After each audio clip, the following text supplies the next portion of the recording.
I absolutely love Marvel Snap. As a big fan of trading card games and as a big fan of Marvel, combining those two worlds is a dream come true for me. However, card games aren't really for everyone, and before the game came out, it seemed a lot of people didn't want to play. But Marvel Snap has been doing incredibly well, and a lot of people who once said that they weren't going to play have tried it and really enjoyed the game, which I think has led other people who weren't originally going to play to check out the game themselves. But with all of that being said, a lot of people aren't sure how to start playing this game, or people who are already playing need tips on how to get better. So on today's video, I'll be explaining how to play Marvel Snap for people new to the game. In addition, I'll be giving suggestions on how to get better at playing if you're already a player. Stars and Stripes! Hello and welcome to another Carrot Scraps video, and by another, I mean the 125th. Recently, someone on my Twitter asked me how to play Marvel Snap, because apparently they wanted to play, but their grandson skipped the whole tutorial. And I didn't have a tutorial to offer them, so I thought I would make one myself. Now, the way the video is going to work is first I'm going to explain how to play Marvel Snap, a very strict clinical explanation of how the game works and what you're supposed to do. Then I'm going to briefly talk about the deck that I'm using and give you some suggestions on how to build your own. After that, I will play a game of Marvel Snap so I can slowly explain the way the game works and kind of give you a play-by-play of what my brain is going through when I'm playing a game, in addition to giving you some further gameplay suggestions. And lastly, I will very briefly wrap up by talking about cosmetics and microtransactions. So that's what's on the schedule for today. I hope you find the video helpful, and without further ado,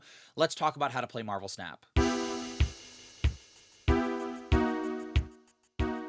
Marvel Snap is a mobile card game that can be played on your phone or on your PC. The game turns iconic Marvel characters into cards with abilities, and players use a deck of 12 cards to fight in battle. Now, each character has two numbers on the top two corners of their card. On the left is a blue circle which indicates how much energy must be spent to play this card. Marvel Snap is a 6-turn game, and each turn you gain more energy. So for example, on turn 2 you have 2 energy to spend. If you spend 2 energy on turn 2, you'll still have 3 energy next turn, and 6 energy on the final turn. This of course is not including the card effects that change the energy costs. The second number on the top right hand corner of the card is a golden hexagon. Is that a hexagon? I hope it's a hexagon. I don't know all my agons, you know? You'd think I would from playing so much Avengers. This is your card's power, and the power of an individual card combined with the power of other cards is how you claim locations in Marvel Snap. Lastly, on the card under the artwork is the card effect.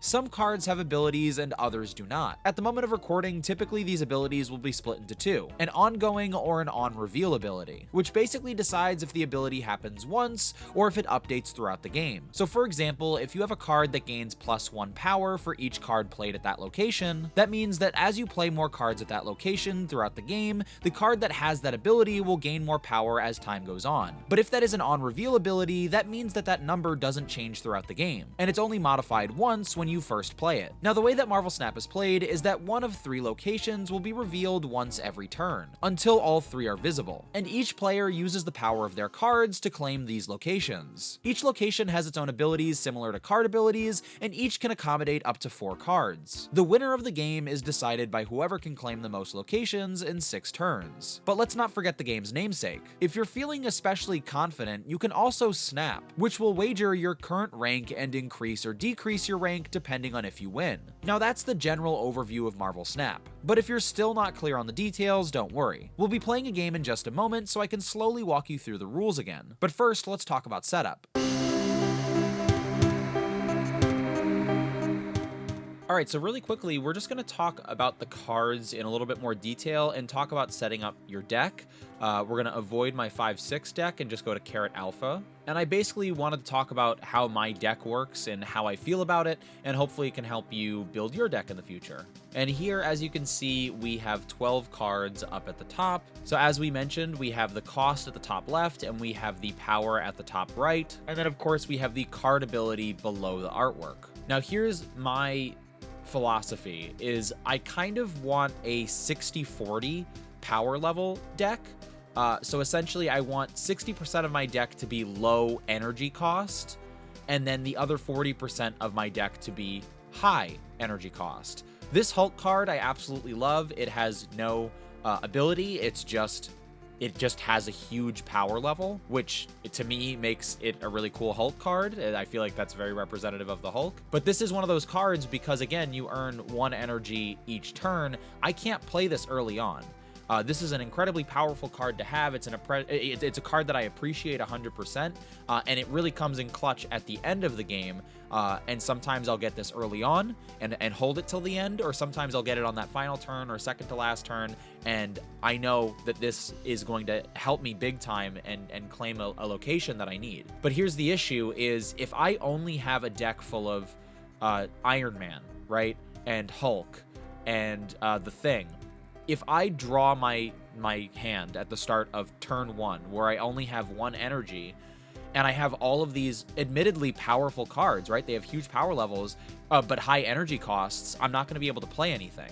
And that's going to put me in a really bad position. So you need quote unquote weaker cards or lower cost cards so you can build up to the bigger ones. And so what I've done is I've put a bunch of 1 energy cost cards, but I have a card Khazar, or Khazar, depending on who you are, and his ongoing effect is that my 1 energy cost cards now have +1 power to them. So that's like an investment to me. I get these low energy cost cards that I can put out early on my first turns, that make sure that those turns are useful, and then if I get Khazar later on in the game, I can make these cards even more powerful. And then on top of that, this card Ant-Man, which gives me additional power depending on how many other cards are at a specific location, or my Hawkeye, which gives me more power depending on if I played a card in the same location the next turn, make these low energy cost cards that typically might not be super powerful, right? This is a 1 power card, but it has an ability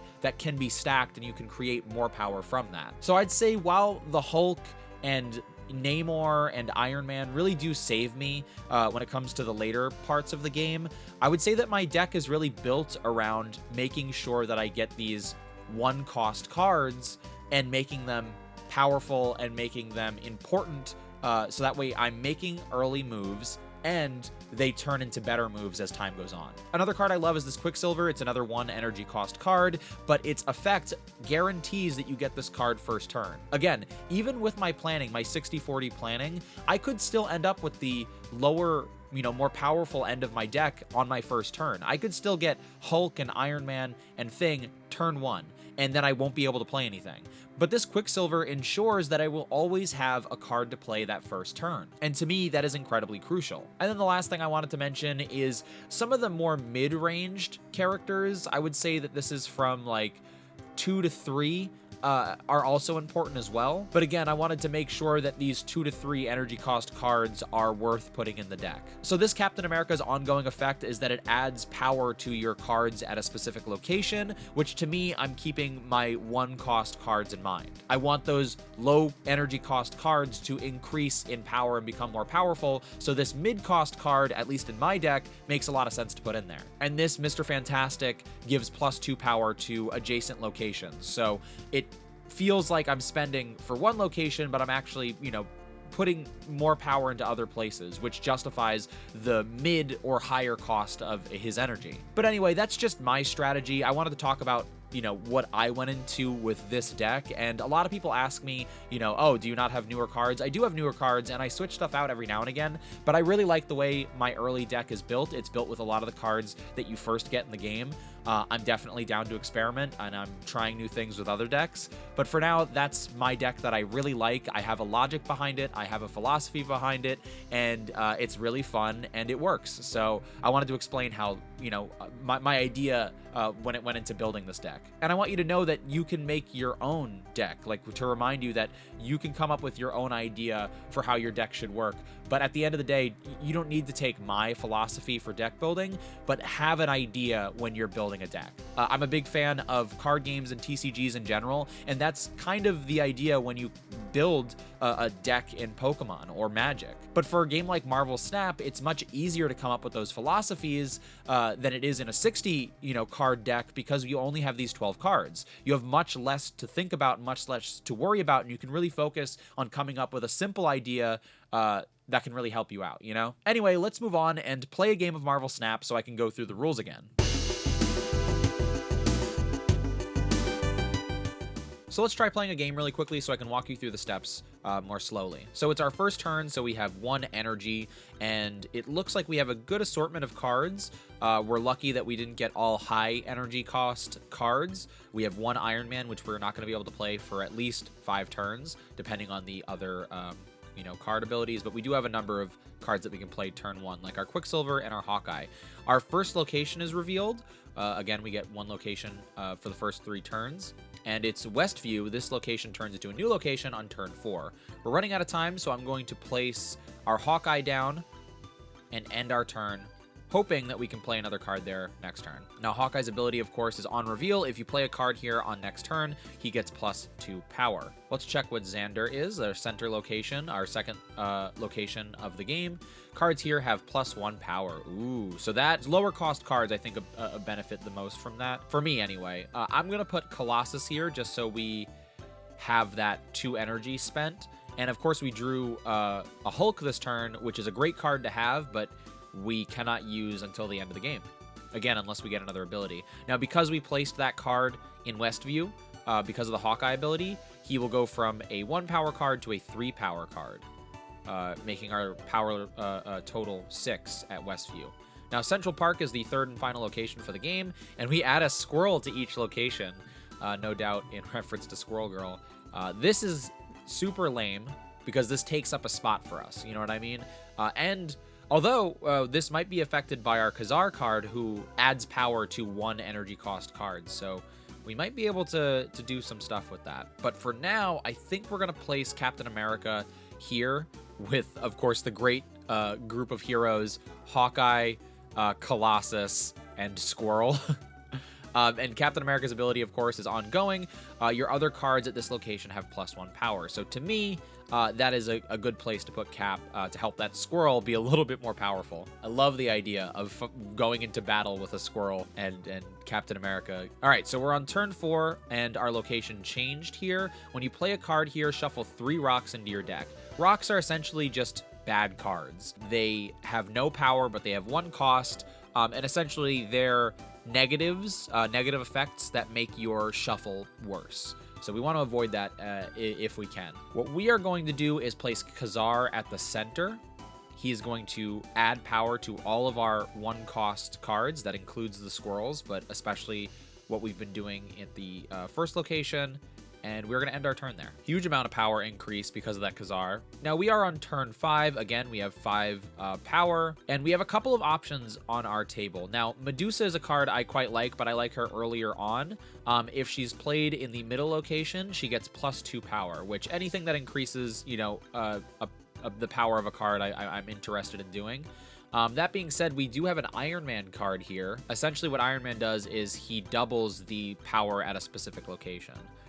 So that would turn our 8 into an 18, and that's ongoing, so we can add cards to this location and make that power greater. So we could play Medusa and a Quicksilver, but I think what I would rather do is double this location, and then next turn we are probably going to play the Hulk, and wherever we play him, I think he'll be really important. But if he gets doubled, that's definitely a vital play. Whoa, Morph! This is another reason why I love this game, is getting to see Marvel characters that typically aren't seen. The MCU kind of encourages people to use specific characters more often when it comes to multimedia, like, video games and comics. And something I love about Marvel Snap is that we get to see a lot of Marvel characters. We get to see the whole scope of the Marvel Universe. We get to see Morph, we get to see Khazar, and we don't have to worry about whether they've been in a movie or not, and I love that. This Carnage card has been pretty wild. He destroys the cards at a specific location, but look at that power level. All right, so we are here on our final turn, and I could definitely see the tide changing on the left. We're just going to place Hulk at the center location and hope that this works out for the best for us. We'll most certainly win this center because we're going to get our power doubled by Iron Man, but I'm hoping that the left location does not get taken from us. It could very easily change. They're at a 7 power and we're at a 15. I could very easily see this changing, especially because Central Park is pretty much guaranteed for them. But I'm going to snap anyway and hope for the best. There's my Hulk reveal, bringing us to a 44 power. Pretty incredible. They placed Claw, and that looks like a win for us. Awesome. So their claw says the location to their right has +6 power. Now, if I was them, I probably would have placed this claw on the left to add power to this location. The Central Park was almost guaranteed for them, especially because they had this Hulk. I don't think they needed to add any more power here. They very easily could have won this left location. I would have, if I was them, focused a lot of my attention if I had it on this location, because I was surely going to win this center. But if they win this left location, then they have Central Park in the bag and they win the whole game. So that's what I would have done if I was them. But again, it was depending on the draw, depending on the cards they had. I very easily could have lost here. I don't think this was a sure win. Here at the center, I think it definitely was. 44 is a huge power to end on. But I very easily could have lost here. So very cool game. Now that I've shown you how to play Marvel Snap, there's one other thing that I wanted to... Oh, it's Rudra.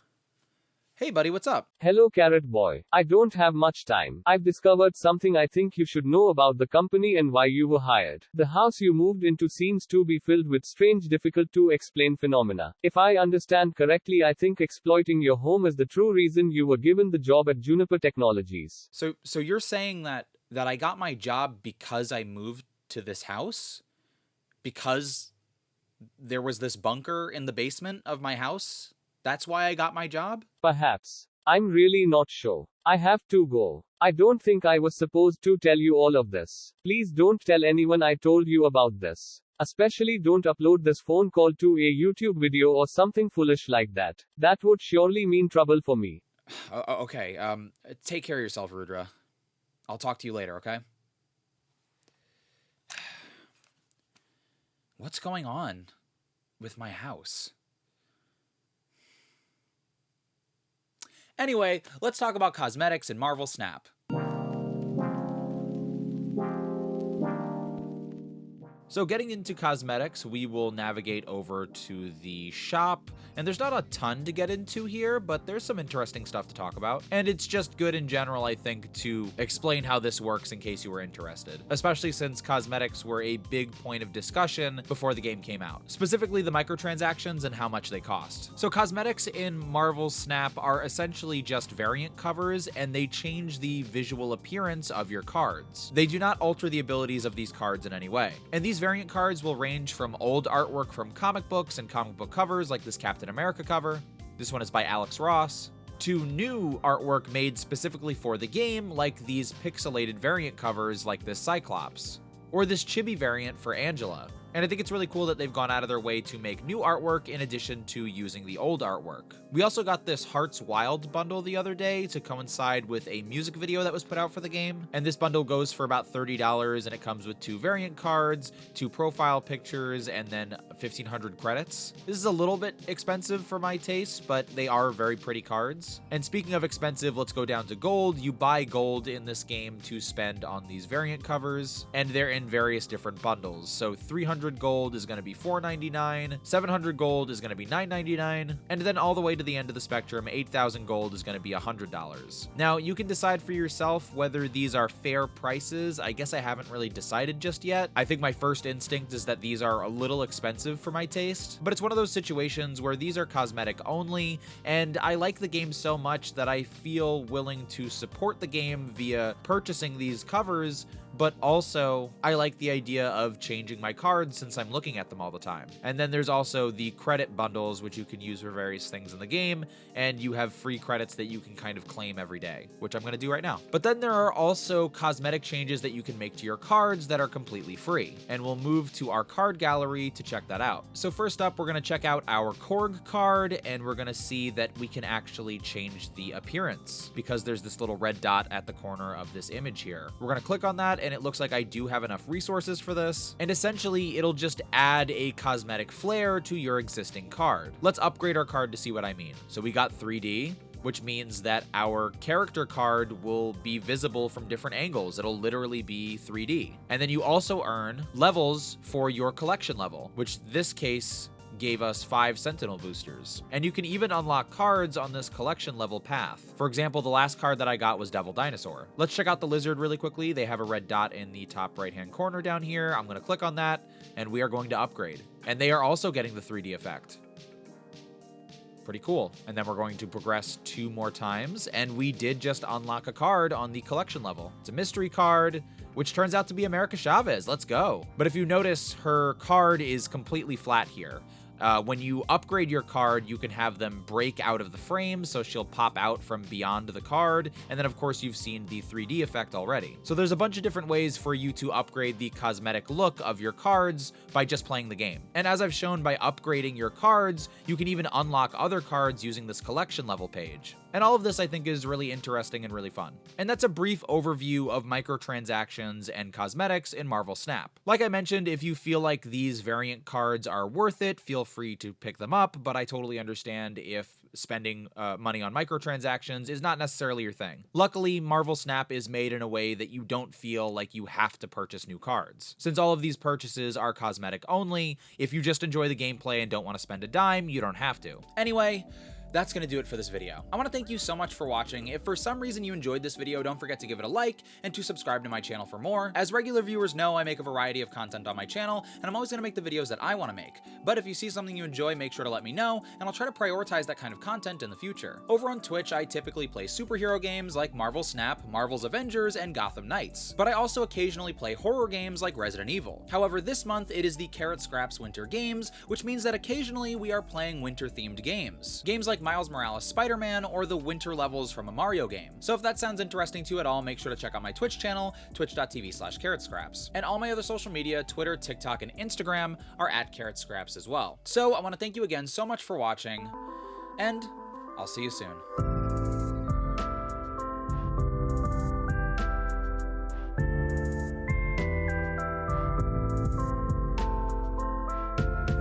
I just wanted to mention this really quickly. This is Spider-Man toilet spray. It was a wedding gift given to me by my comic shop. I love this comic shop. I've been going to them for basically a decade at this point, and they still send me my books even though I moved away, and I just love them so much. They sent me a bunch of other Spider-Man stuff, but this was definitely one of the funnier things that I got from them, and it goes really well with my Spider-Man toilet paper, so I just had to mention it. Why do I move my hands so much in these videos?